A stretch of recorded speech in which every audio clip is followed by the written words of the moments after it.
ଏଇଟା ଗୋଟେ ଦେଖନ୍ତୁ ହରଡ଼ ଗଛ, ହରଡ଼ ପୁଣି ନାଲି ହରଡ଼ କେତେ ସାରା ହେଇଛି। ଏଟା ନାଲି ହରଡ଼ ବୋଧେ, ପୁରା ମଟର ବିନ୍ସ ନେଖା। ଦେ ପାଖକୁ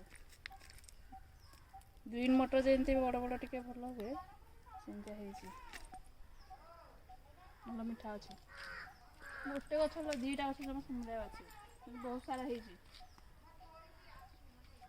ଆଉ ଏପଟେ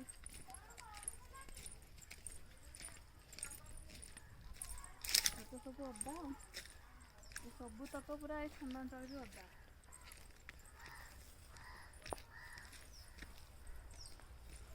ଅଦା ହେଇନି ମାନେ ଆଉ କେତେ ଦିନ 10-15 ଦିନ ଭିତରେ ବୋଧେ ମାମା କହୁଥିଲେ ସବୁ ଓପଡ଼ା ହେବ। ଅଦା ଗଛ ପୁରା ଶୁଖିଲେ ଉପଡ଼ା ହୁଏନି, ମାନେ ଅଳ୍ପ ଅଳ୍ପ କଞ୍ଚା ଥାଏ ଉପଡ଼ା ହୁଏ।